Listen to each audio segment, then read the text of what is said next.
जय श्री कृष्ण दोस्तों। गर्भ में संसार की इस महायात्रा में आज हम उस गुप्त द्वार को खोलेंगे जिससे चेतना शरीर में प्रवेश करती है, और वह द्वार है आहार। उपनिषद कहते हैं कि आहार केवल वह नहीं जो उदर यानी पेट में जाता है। आहार वह है जो हमारी इंद्रियों के माध्यम से हमारी आत्मा तक पहुंचता है। अक्सर एक गर्भवती मां से कहा जाता है अच्छा खाओ ताकि बच्चा तंदुरुस्त पैदा हो, लेकिन यहां तंदुरुस्ती का अर्थ केवल वजन से नहीं है। भारत का प्राचीन विज्ञान कहता है कि मां की थाली में रखा एक एक निवाला बच्चे के भविष्य का एक एक विचार बन रहा है।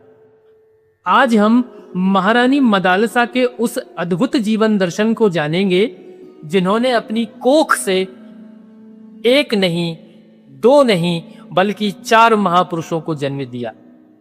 उन्होंने सिद्ध किया कि मां केवल जन्म देने वाली नहीं, वह बच्चे के प्रारब्ध को अपनी रसोई में पकाने वाली विधाता है।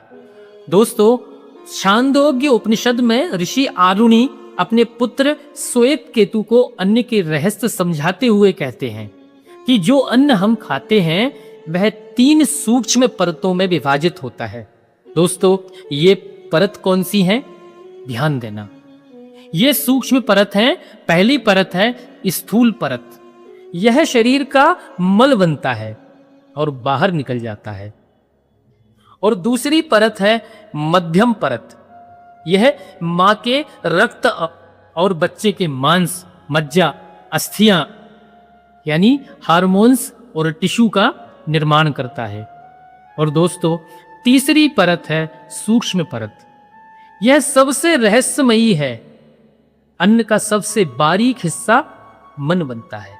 यही सूक्ष्म हिस्सा बच्चे के विज्ञानमय कोश यानी इंटेलिजेंस को कहता है। यदि मां भोजन करते समय उत्तेजित है, टीवी पर कोई हिंसा देख रही है या किसी के प्रति द्वेष रख रही है, तो वह अन्न उस नकारात्मक ऊर्जा को सोख लेता है। बच्चा शरीर से तो स्वस्थ पैदा हो सकता है, लेकिन उसके मन में जन्मजात अशांति का बीज पड़ जाता है। इसीलिए ऋषियों ने कहा, अन्न ईश्वर का रूप है, उसे यज्ञ की तरह ग्रहण करना चाहिए। दोस्तों, महारानी मदालसा केवल एक रानी नहीं थी, वे एक महान योगिनी थी। उन्होंने अपने गर्भस्थ शिशुओं को 3 स्तरों पर भोजन दिया, जिसे त्रिविध आहार कहा जाता है। सबसे पहला है मुख का आहार यानी सात्विक अन्न। मदालसा जानती थी जैसा बीज होगा वैसा ही वृक्ष होगा। उन्होंने गर्भावस्था में रसयुक्त और सात्विक भोजन को प्रधानता दी। वे केवल वही अन्न ग्रहण करती थी जो धर्म की कमाई से आया हो। यदि पिता का धन अनैतिक मार्ग से आया है तो उस अन्न से पैदा हुआ बच्चा कभी धर्मी नहीं हो सकता। वे भोजन को पहले ईश्वर को अर्पित करती, जिससे वह अन्न से प्रसाद बन जाता। मां का सात्विक आहार बच्चे के शरीर को मंदिर बनाता है। और दूसरा है दोस्तों कानों का आहार, शब्द भोजन। मदालसा मानती थी कि कान भी आहार ग्रहण करते हैं। उन्होंने अपने गर्भकाल में कभी कोई कर्कश शब्द, निंदा या शोर नहीं सुना। उन्होंने अपने गर्भ को सत्संग की ध्वनि से भरा। जब उनका बच्चा पैदा होने के बाद रोता था तो वे उसे यह नहीं कहती थी कि चुप हो जा, लोरी सुन ले। वे उसके कानों में ब्रह्म ज्ञान का आहार डालती थी। वे गाती थी, शुद्धोसी बुद्धोसी, तू शुद्ध है, तू बुद्ध है।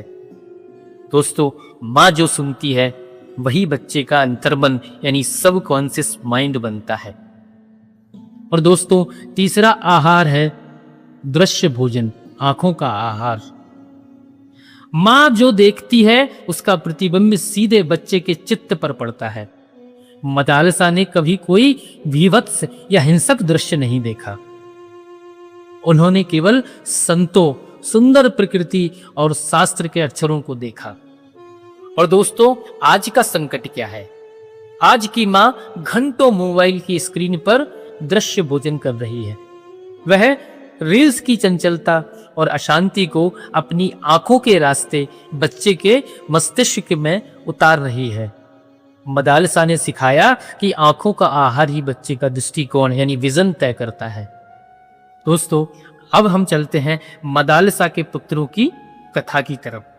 मदालसा के 3 पुत्र विशुद्र, सुबाहु और शत्रुदमन मां के दिए गए आध्यात्मिक आहार के कारण इतने प्रबल संस्कारी हुए कि वे पालने से निकलते ही संसार की माया से मुक्त हो गए। उन्हें संसार का कोई भी प्रलोभन अपनी ओर नहीं खींच सका। राजा ऋतुध्वज चिंतित हो गई कि अगर सब सन्यासी बन गए तो सृष्टि कैसे चलेगी। तब चौथे पुत्र अलर्क के समय मदालसा ने अपनी साधना की पद्धति बदली। उन्होंने अलर्क को राजधर्म का आहार दिया। उन्होंने अलर्क को सिखाया कि कैसे एक राजा को योगी की तरह रहना है। उन्होंने अपने पुत्र अलर्क को वह गुप्त मंत्र दिया जो संकट के समय काम आया। मदालसा ने सिद्ध किया कि मां अपनी कोख से सन्यासी भी पैदा कर सकती है और सम्राट भी। यह पूरी तरह मां के आहार और संकल्प पर निर्भर है। दोस्तों, आज की रसोई में भाव गायब है। आज हम पैकेट बंद भोजन खा रहे हैं जिसमें कोई प्राण नहीं है। अत्यधिक मिर्च, बासी खाना और बाजार का दूषित भोजन मां के भीतर रजोगुण को बढ़ाता है। इससे बच्चा जन्म से ही हाइपर एक्टिव और क्रोधी पैदा होता है। दोस्तों, आज सबसे बड़ा जहर है मोबाइल देखते हुए खाना खाना। जब मां का ध्यान स्क्रीन पर होता है तो वह अन्य के साथ उस तनाव और अतृप्ति को भी निगल रही होती है। बच्चा जन्म लेते ही अतृप्त और चिड़चिड़ा होता है क्योंकि उसकी आत्मा को शांति का आहार मिला ही नहीं। दोस्तों, गर्भवती मां को सात्विक आहार ग्रहण करना चाहिए। सात्विक आहार, गौ, दुग्ध और घी ये केवल शरीर नहीं बनाता, ये मेधा शक्ति बढ़ाते हैं। सात्विक घी बच्चे की मस्तिष्क की कोशिकाओं यानी नर्वस सिस्टम को लुब्रिकेंट करता है, जिससे वह कुशाग्र बुद्धि बनता है। भोजन में तुलसी का प्रयोग उसे शुद्ध कर देता है। तुलसी की ऊर्जा बच्चे के प्रारब्ध के दोषों को काटने की क्षमता रखती है। दोस्तों, तुलसीदास जी कहते हैं, अन्न सो मन, जल सो वाणी। यदि आप चाहते हैं कि आपके घर में मदालसा के पुत्रों जैसा ज्ञानवान और तेजस्वी बालक जन्म ले, तो इस सप्ताह इन 3 नियमों का पालन करें। सबसे पहला है कि यज्ञ भाव से भोजन करें। भोजन को मशीन की तरह ना खाएं, उसे प्रभु को अर्पित करें और हर ग्रास के साथ बच्चे को सकारात्मक ऊर्जा भेजें। और दूसरा है इंद्रियों का संयम। इस सप्ताह न कुछ बुरा देखें, न कुछ बुरा सुने। याद रखें, आप जो देख रही हैं वह आपके बच्चे का भविष्य है। और मदालसा लोरी सुनाएं। अपने गर्भस्थ शिशु को रोज रात को कहें, तुम शुद्ध हो, तुम बुद्ध हो, तुम ईश्वर का दिव्य अंश हो। दोस्तों, महारानी मदालसा ने सिद्ध किया कि कोख कोई साधारण स्थान नहीं, वह ब्रह्मांड की सबसे बड़ी प्रयोगशाला है। मां जो खाती है वह शरीर है, जो सुनती है वह मन है, और जो सोचती है वह भाग्य है। अपनी थाली को सजाइए, अपनी चेतना को सजाइए, ताकि आने वाली पीढ़ी एक महान मानवता का निर्माण कर सके।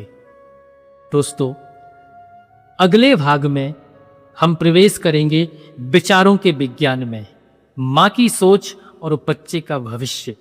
जानेंगे कैसे मां की एक छोटी सी चिंता बच्चे की किस्मत बदल सकती है। दोस्तों, जुड़े रहिए हितम सत्यम के संकल्प के साथ। इसी के साथ आज की इस चर्चा को हम यहीं विराम देते हैं।